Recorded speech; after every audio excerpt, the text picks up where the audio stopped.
السلام علیکم ورحمۃ اللہ وبرکاتہ۔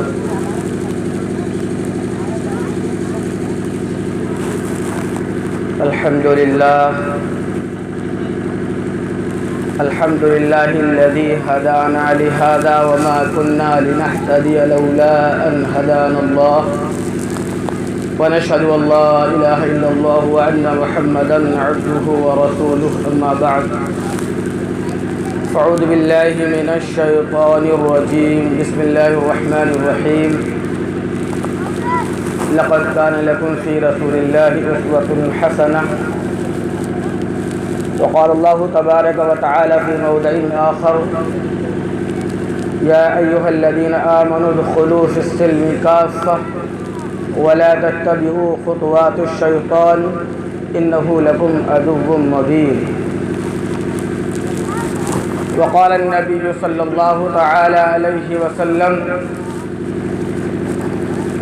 ألا وإن في الجسد مضغة فإن صلحت صلح الجسد كله وإن فسدت فسد الجسد كله وهي القلب رواه ابن ماجہ۔ کیا بتاؤں اے مسلمان تجھ سے نادانی تیری، کیا بتاؤں اے مسلمان تجھ سے نادانی تیری، نام کو بس رہ گئی ہے اب مسلمانی تیری۔ تھا کبھی حیراں زمانہ تیری شوکت دیکھ کر، تھا کبھی حیراں زمانہ تیری شوکت دیکھ کر، نام کو بس رہ گئی اب مسلمانی تیری۔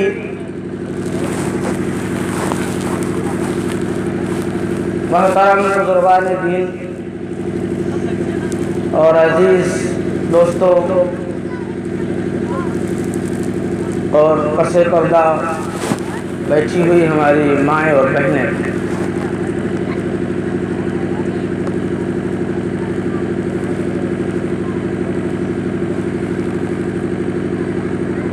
آپ حضرات کو دیکھ کر بہت خوشی ہو رہی ہے، اس لیے کہ حدیث کے اندر آتا ہے کہ جہاں پر اللہ اور اللہ کے نبی کا ذکر ہوتا ہے تو ایسی مجلسوں کو فرشتے پروانہ وار گھیر لیتے ہیں، اور ایسی مجلسوں کے اوپر اللہ کی رحمت نازل ہوتی ہے، سکینہ نازل ہوتی ہے، اور ایسی مجلسوں پر اللہ رب العزت کی مغفرت کے وعدے ہیں۔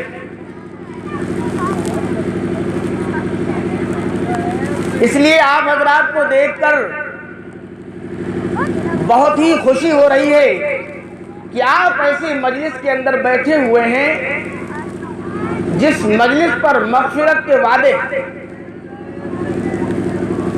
لیکن بڑے افسوس کے ساتھ یہ بات بھی کہنے کو دل چاہ رہا ہے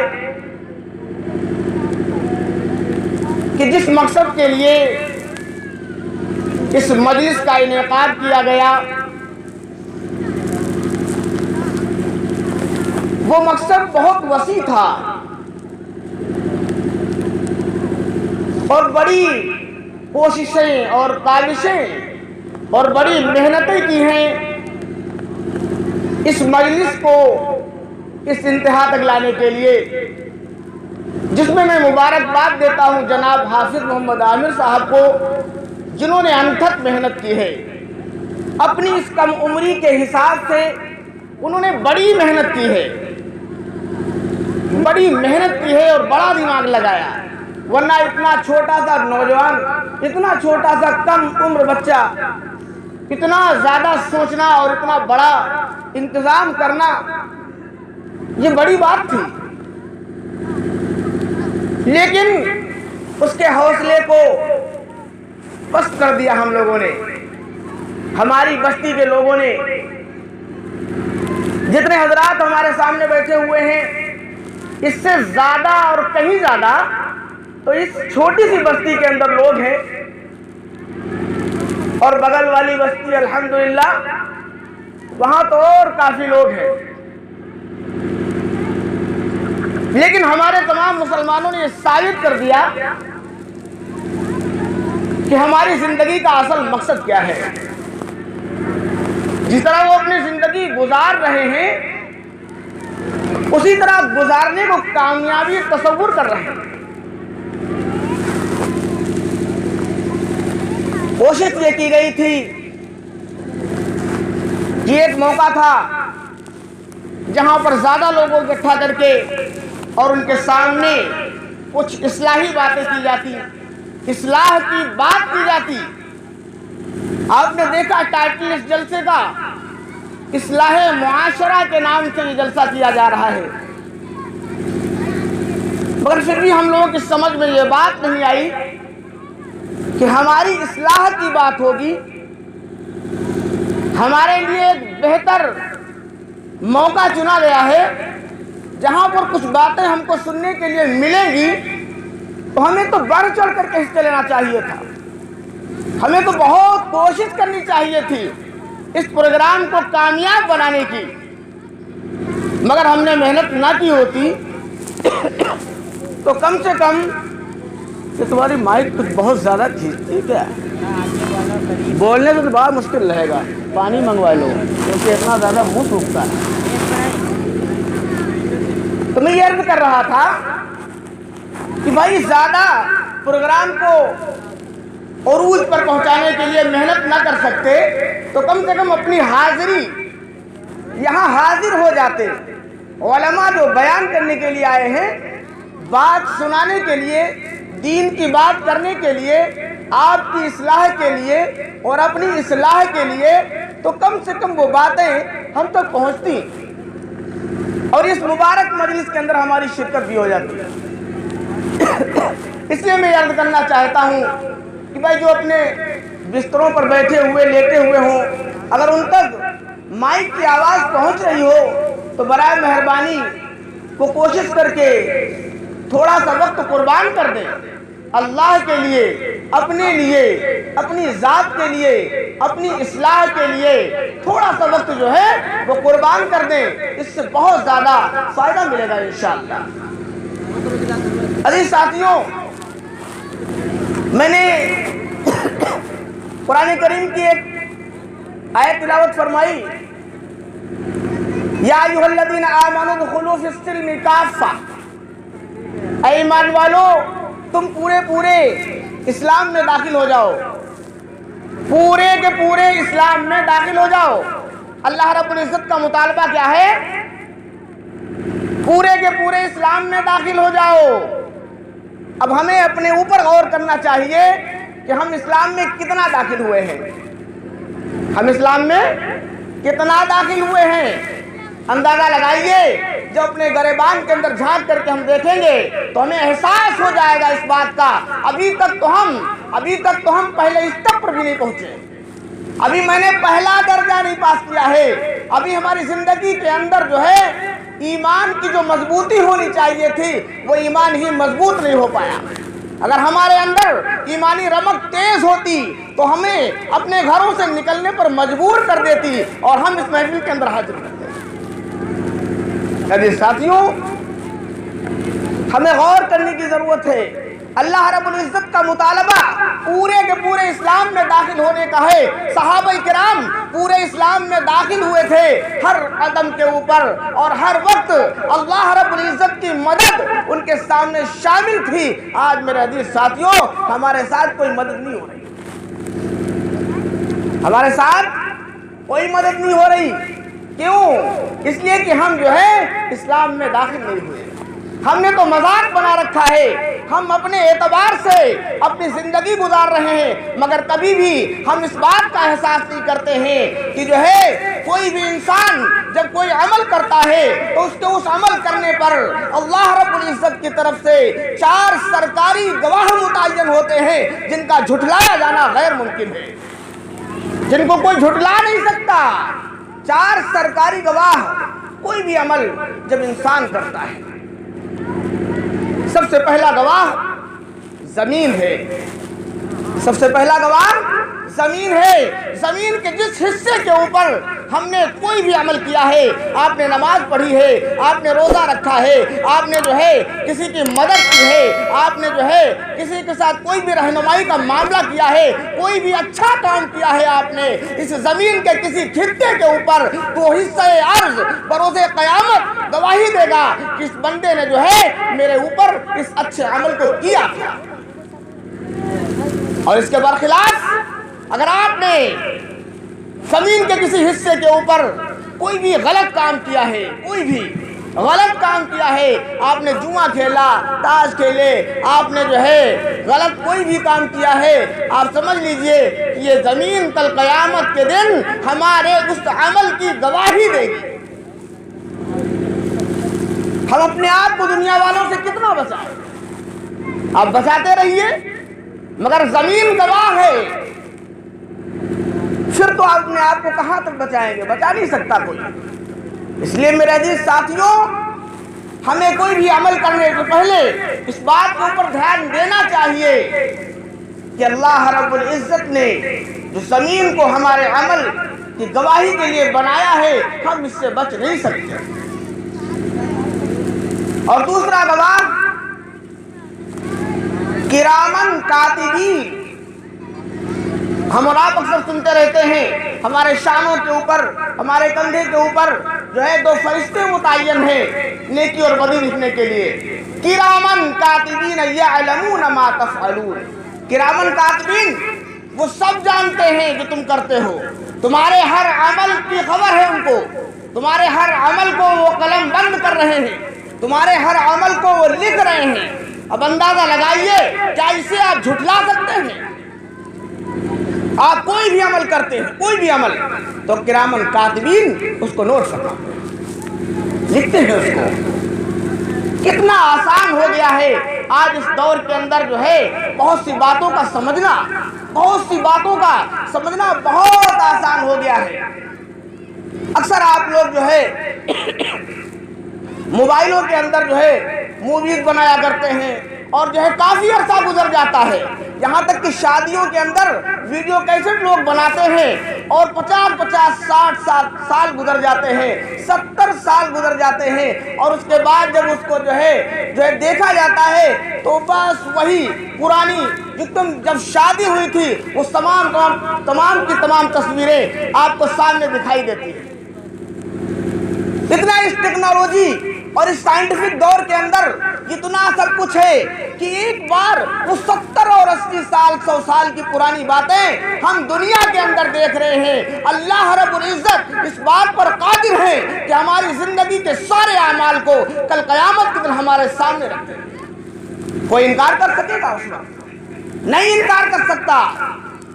اس لیے میرے عزیز ساتھیوں، ہر انسان کو اپنی زندگی ذرا غور فکر کر کے اور سوچ سمجھ کر کے گزارنی چاہیے، سوچ سمجھ کر کے گزارنی چاہیے۔